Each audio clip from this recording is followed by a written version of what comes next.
Hey everyone, how you doing? Welcome to another xoxo video. I hope you're all well. This is a requested video, so thank you so much for the request. And as the title suggests, we're going to be talking about one of the baddest R&B and dance trio to come out of the UK, and that is Loose Ends. But before we begin the video, a very quick disclaimer. This video is purely done for entertainment, informational and commentary purposes. It's not to mock anyone, it's not to disrespect anyone. It's purely various information I found on the interwebs put together into one easy to digest video. So as usual, we're going to keep it cute, we're going to keep it polite, we're going to keep it respectful, and let's get into the video.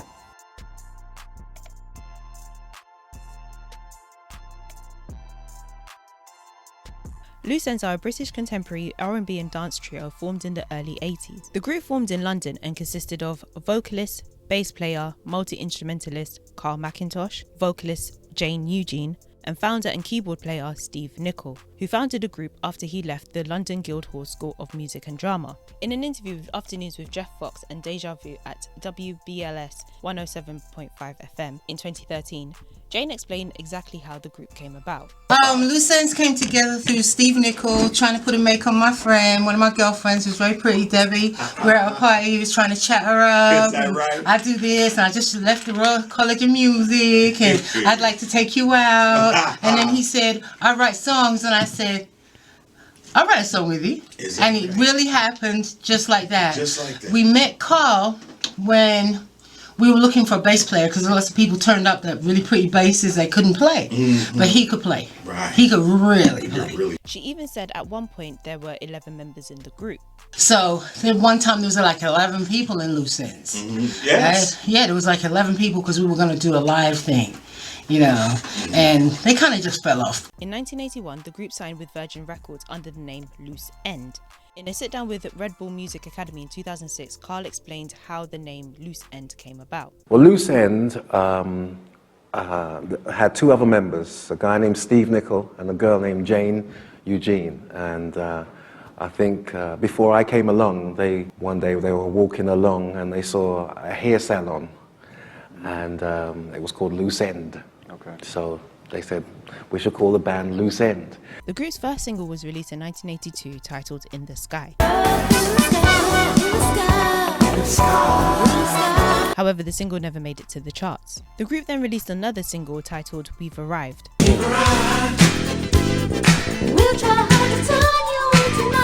However, again, the single never made it to the charts. In 1983, the group released a third single titled Don't Hold Back Your Love. Don't hold back your love. It's too love. Once again, the song never made it to the charts. Also in 1983, the group changed their name from Loose End to Loose Ends. In his sit-down with Red Bull Music Academy back in 2006, Carl explained why the group had to change their name from Loose End to Loose Ends. He said that record producer Pete Waterman had a record production company called Loose End Productions, and he did not like the fact that a group was out here calling themselves Loose End, so he tried to sue the group. The only way around it was for the group to amend their name. And then after I joined, we had an issue with a certain person in London called Pete Waterman. You may have heard of him. He had a production company in the 80s called Stock Waterman and Aitman. Right. And he made a lot of hits. He made a lot of hits in the 80s. For various artists like Kylie Minogue. Rick Astley. That's right, Rick Astley. Yeah. A whole bunch of people. Yeah. He was so big. But he had a production company called Loose End Productions. And he didn't like the fact that there was this band called Loose End, so he tried to sue us.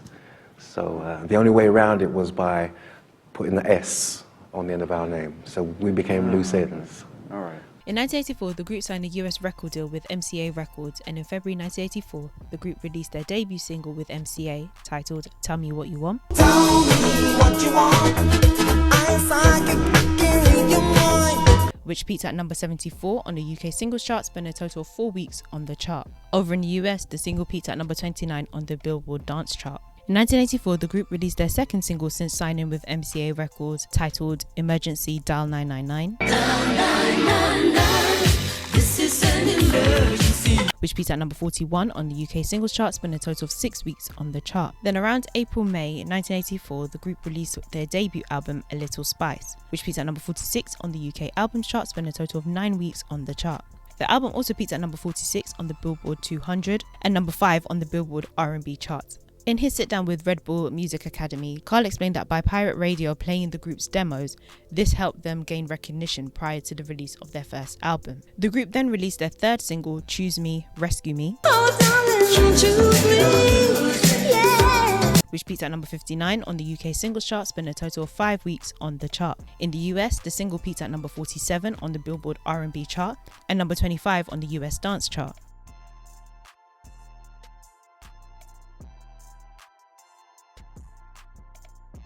In February 1985, the group released what would be their breakthrough hit, Hanging on a String, Contemplating, which peaked at number 13 on the UK singles chart, spent a total of 14 weeks on the chart. The single also did well in Ireland, peaking at number 26. The single was also an international hit, peaking at number 1 on the Billboard R&B chart, making Loose Ends the first British band to top the Billboard R&B charts. The single also peaked at number 12 on the US dance chart and in New Zealand, number 33 in the Netherlands, and number 43 on the Billboard 200. You're talking about Nick Martinelli. Your producer.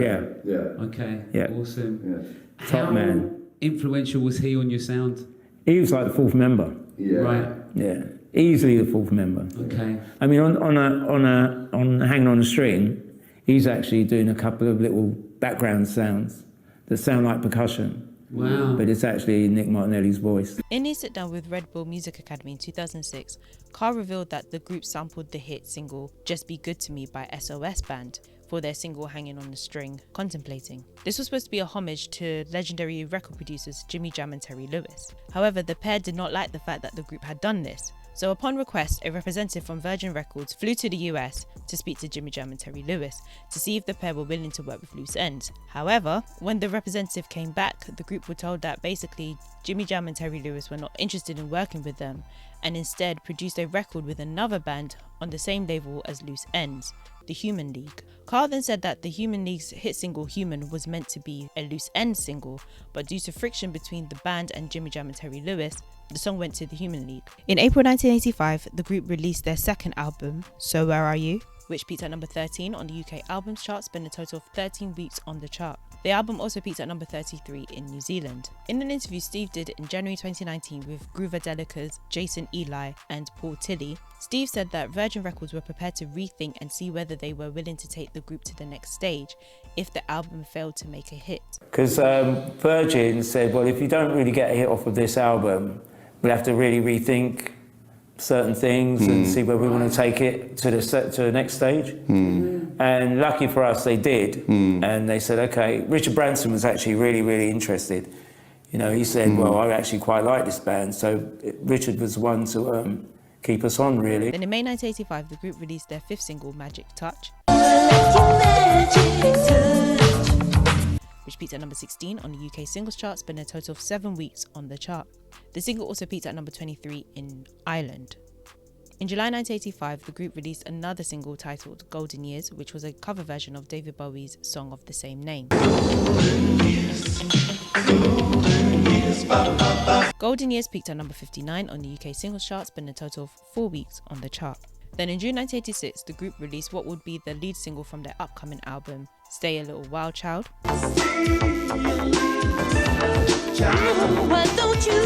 which peaked at number 52 on the UK singles chart, spent a total of 5 weeks on the chart. The single did much better in the US, peaking at number 18 on the Billboard R&B charts. The single also peaked at number 49 on the US dance chart. In September 1986, the group released what would be their second single from the album, Slow Down,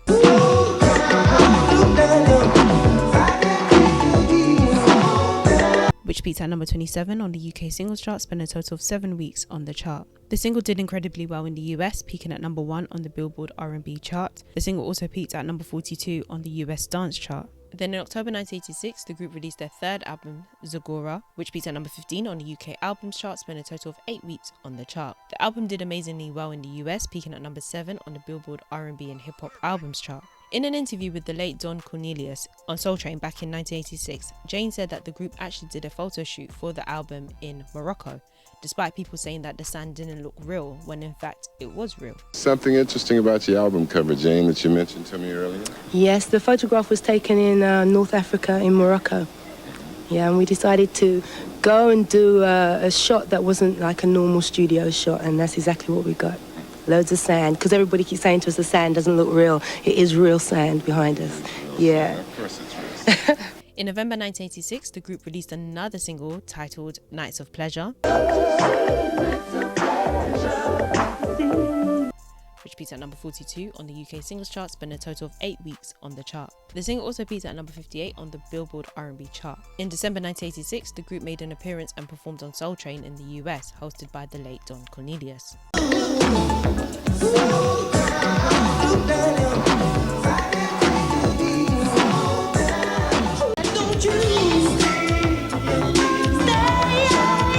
The group also performed on 620 Soul Train.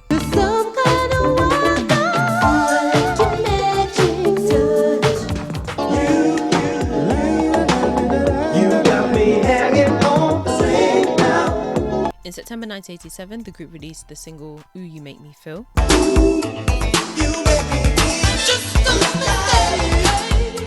which peaked at number 77 on the UK singles chart, spending a total of 2 weeks on the chart. The group also released another single that same year, titled You Can't Stop the Rain, You can't stop the rain.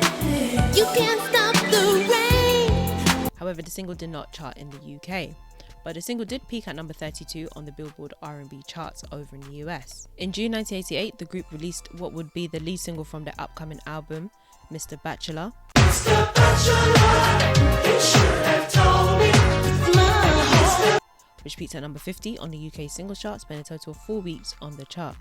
The single did much better in the US, peaking at number 11 on the Billboard R&B chart.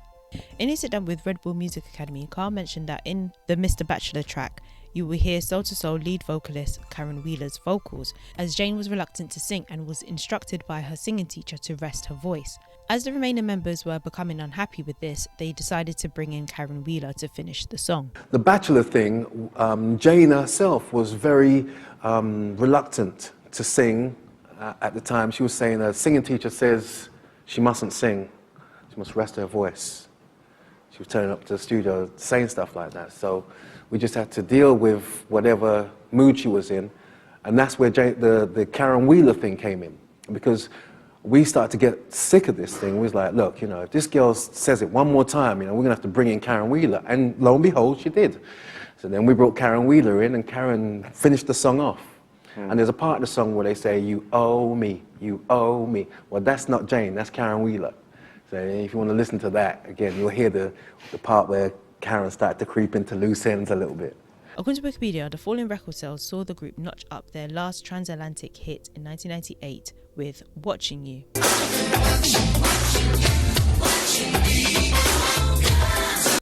which peaked at number 83 on the UK singles chart, spending a total of 4 weeks on the chart. The single did extremely well in the US, peaking at number 2 on the Billboard R&B chart. In July 1988, the group released their 4th studio album, The Real Chuckaboo, which peaked at number 52 on the UK albums chart, spending a total of 4 weeks on the chart. The album did much better in the US, peaking at number 16 on the Billboard R&B Hip Hop Albums chart. The album also peaked at number 66 in New Zealand and number 80 on the US Billboard 200. The group toured with American R&B and soul singer Freddie Jackson in the US, as well as doing their own tour. We'd gone on tour to America, and I think that was a huge, huge tour. We were on tour with Freddie Jackson at the time, and touring by ourselves as well. Yeah. We'd do like 4 days a week with Freddie, and then 2 days by ourselves. Yeah. So we were like constantly working. That went on for a good month and a bit. And doing that tour, I think, really took it out of everybody. Yeah. I mean, we ended up spending, I think, 10 days in New Orleans at one stage. In 1989, the group released a single titled Life.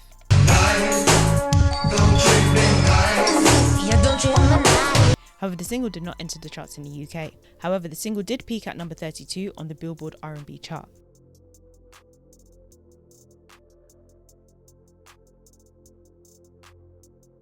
However, in 1989, Jane and Steve left the group. due to poor progression and due to difference in its proposed musical direction, according to Wikipedia. However, in his 2006 sit-down with Red Bull Music Academy, Carl explained that there was a point where the growth in success affects people in different ways. He said, "There were two people who were very comfortable in their situation and they're living the life.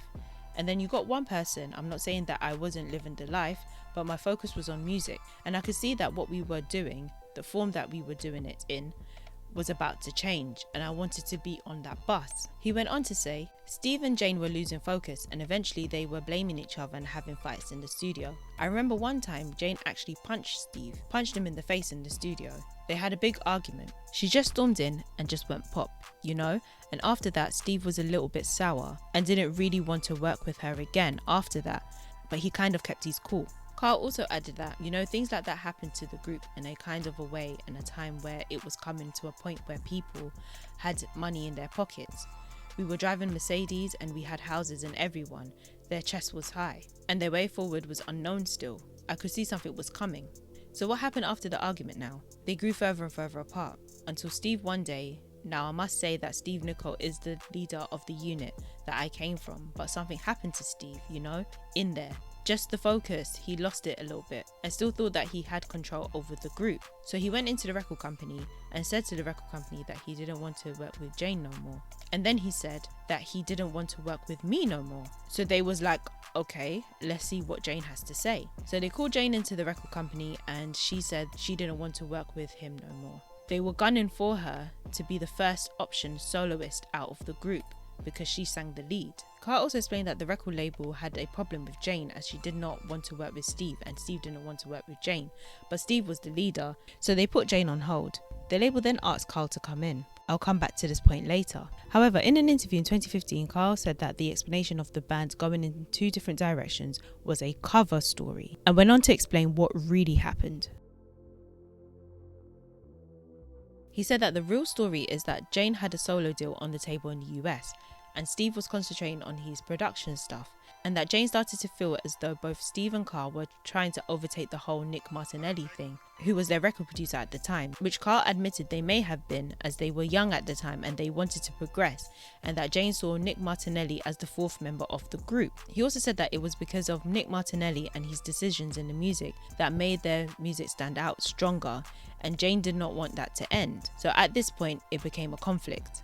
And she didn't want that to end. So at that point, it became like a conflict between what was happening with myself, because back in England, I would write songs like Gonna Make You Mine and Slow Down, and then the record company would kind of look at that like, wait a minute, these guys can do that on their own? And then Nicky would produce other people like Five Star, and he would call us to do the music and the arrangement. And when he didn't call us, it wasn't the same vibe. It was a bit like the four of us together that was the thing, Carl went on to say, so I think, eventually with the whole me doing the music, Jane, she had an offer on the table for a solo deal, but she didn't like us. It's a hard thing because she wanted us to produce, but she wasn't a part of the production side. And the production side was, we were doing more and more, and I think she wanted us to keep doing the Nicky thing. So then it was a conflict. She would come to the studio and say, I can't sing, or, because she didn't want to sing on the stuff, because she's in fear that the record company might say, that's nice, we want to put it out, you don't need to go to America, you don't need to work with Nicky no more. And then eventually it just led to a split. Jane and Steve were replaced by Linda Carriere and Sonny Sullivan in 1990. Therefore, the new lineup consisted of Carl McIntosh and new members Linda Carriere and Sonny Sullivan. Then in August 1990, they released what would be the lead single from their upcoming album, Don't Be a Fool. Don't be a fool. Don't throw your life away. Which peaked at number 13 on the UK singles chart, spent a total of 9 weeks on the chart. The single also did amazingly well in the US, peaking at number 10 on the Billboard R&B chart and number 50 on the US dance chart. The following month, in September 1990, the group released the album Look How Long, which peaked at number 19 on the UK albums chart, spent a total of 5 weeks on the chart. The album did well in the US, peaking at number 28 on the Billboard R&B and Hip Hop albums chart. In an interview with femalefirst.co.uk in November 2015, Carl McIntosh talked about his top 10 career moments and mentioned the fact that the album Look How Long was in fact his first solo album. He said, "Sadly, Steve and Jane had left the group, so therefore I was left to my own devices, with all these vibes flowing through me. So I hooked up with some friends and we began to write the Look How Long album." He continued, "At that time, Virgin were waiting for another Loose Ends album. They had called me into the office to find out what was going on. The situation with Jane and Steve was unstable at the time, so I showed Virgin the tracks that I had been working on with some other writers and Virgin were impressed. Virgin decided that this is the album and they are going to go ahead with it." Carl previously went into further detail during his sit-down with Red Bull Music Academy in 2006. He explained that he had an album in which the group should be putting out, in which he had put together on his own without Jane and Steve. Virgin Records asked Carl to leave a copy of the record and said that they will get back to him. The label called Jane in again and told her that they had an idea of what she should be doing next, and that was basically to go and work with Carl. However, she refused, as she felt that Carl should have stuck up for her during the friction with Steve, so they let Jane go. He also said, "I asked Jane to come over and do some songs, and she would always say, 'Yeah, I'm coming over at 7. 8 o'clock would come and no Jane. 10 o'clock, no Jane. I'd call her again, maybe at the end of the week. In the meantime, I've got songs coming out of my ears. No Jane. I'd called Steve, same thing. Steve was busy doing something else, flying to France or doing something in his world. It was disheartening. So when Jane and Steve failed to show up, Carl decided to substitute them for a local taxi driver and mail courier who had a passion for music and stuck by him and be part of what he was doing in his home studio." In November 1990, the group released their second single from the album, Love's Got Me,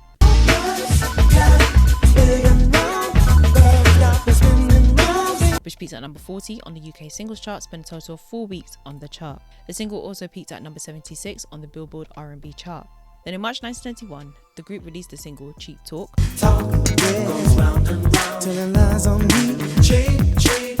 which peaked at number 92 on the UK singles chart, spent a total of 1 week on the chart. The single did much better in the US, peaking at number 28 on the Billboard R&B chart. Also in 1991, the group released the single Time Is Ticking. However, the song did not make it into the charts at all. In June 1992, the group released Hanging on a String Frankie Knuckles remix,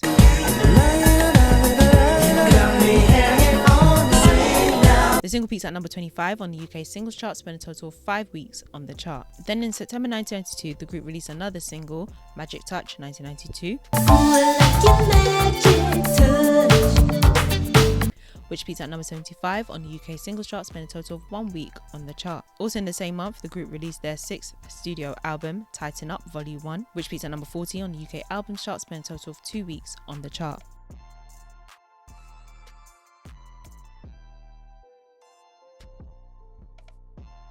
In 1993, the group released the single My Way.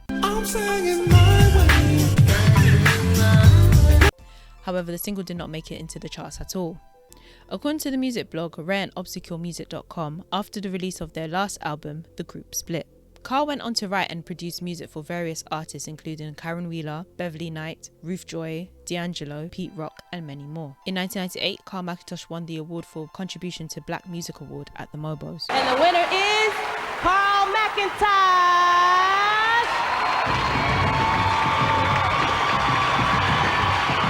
In May 2003, the group released a second compilation album titled The Best of Loose Ends. However, the album did not enter the charts. In 2005 and 2006, the original lineup of the group reunited for one-off performances in LA and Atlanta.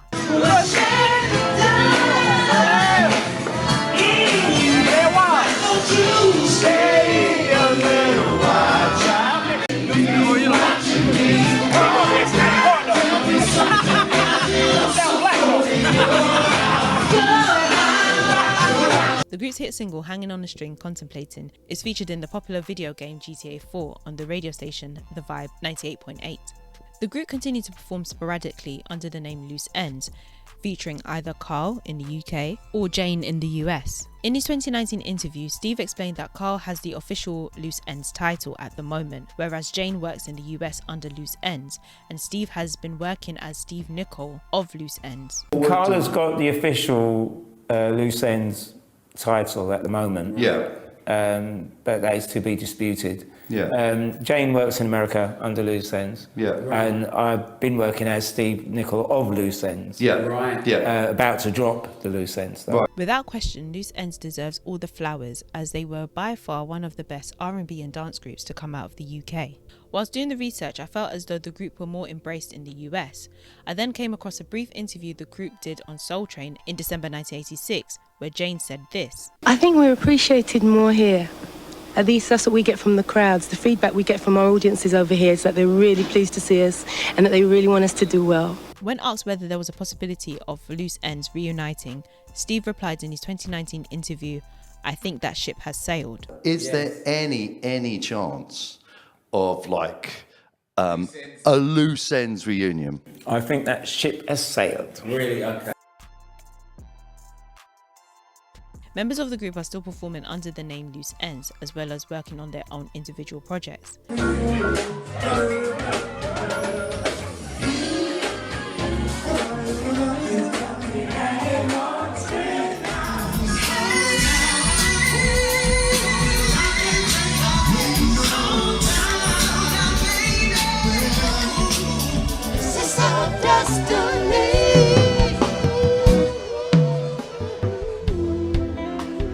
You can't stop the rain.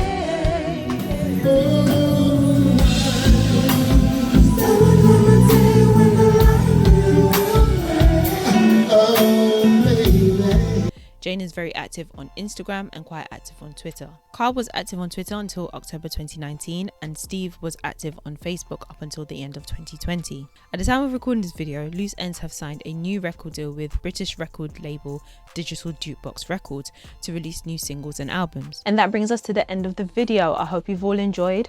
For those of you who made it this far, thank you so much for watching. Don't forget to like the video, share the video, subscribe, and comment down below. Let me know your thoughts. And again, thank you so much for the request, and I'll see you all in my next video. Over and out.